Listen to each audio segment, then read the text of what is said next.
Hey, forget talking turkey. Seattle Seahawks running back Marshawn Lynch says it's all about the chicken when it comes to managing finances. He had a press conference on Sunday that's gone viral. It's a vulnerable time for a lot of these young dudes, you feel me? They don't be taking care of their chicken right. I done been on the other side of retirement, and it's good. Start taking care of y'all mentals, y'all bodies, and y'all chicken.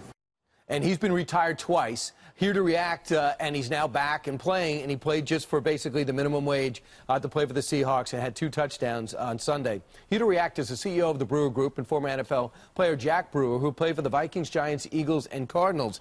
Jack, how is it that 78% of NFL players that Marshawn Lynch was referring to who have been retired 2 years have gone bankrupt or under financial distress? Why is that? Man, this is a deep issue. I've been actually studying this for over 20 years.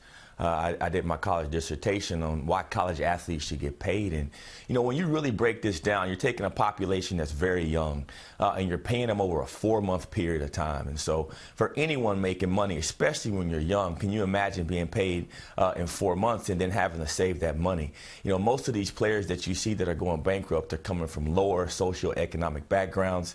You know, they don't have parents who have ever, you know, been able to teach them how to manage their finances. And they don't teach this stuff in school. You know, financial literacy is a huge issue for a big portion of our country, especially, you know, underserved black and brown people. And so, guess what, Jack? You guys are targeted. What's that? Players are targeted. Yes, we are. You have money, you're 21, and a guy comes in or a woman comes in and says, hey, wait a second, I know what to do with your money, and I got these other players. But and a lot of times people go, sounds good. You're right. And, you know, I teach a class at Fordham University. I'm a professor there for the Gabelli School of Business. And I teach a class for athletes and artists.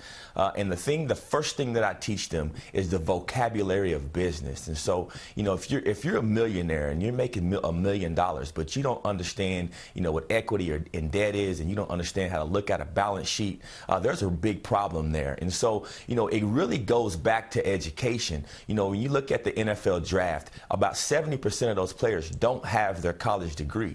And so I'm a big proponent on finish up your schooling. You know, I went to the NFL and I had my master's degree already. And the way that I did that is I dedicated the same amount of time in the classroom as I did on the football field. And unfortunately, you know, the culture has created, you know, this perspective that, you know, you focus on just football and not your education. You know, but the league has done a really good job of giving these opportunities to the players. Now the problem is the players aren't taking advantage of it. True, and they're just basic. You have a small fee, and then you could go out there, and the NFL could actually license you, and they do try to give some of these classes. But keep in mind, too, there's some very big names that have been taken for a lot of money. I'm not going to run through them now. I want to make sure it's on public record. But I was stunned because people target big names, and people trust that you're not going to get taken advantage of because you're a big name and they don't want the negative publicity. But these guys are just ripe to be taken. It's amazing, and hopefully people will wise up. Jack Brewer, I wish more people were like you. Thanks so much. God bless y'all. Thank you. And I think you just see up the enrollment at Fordham.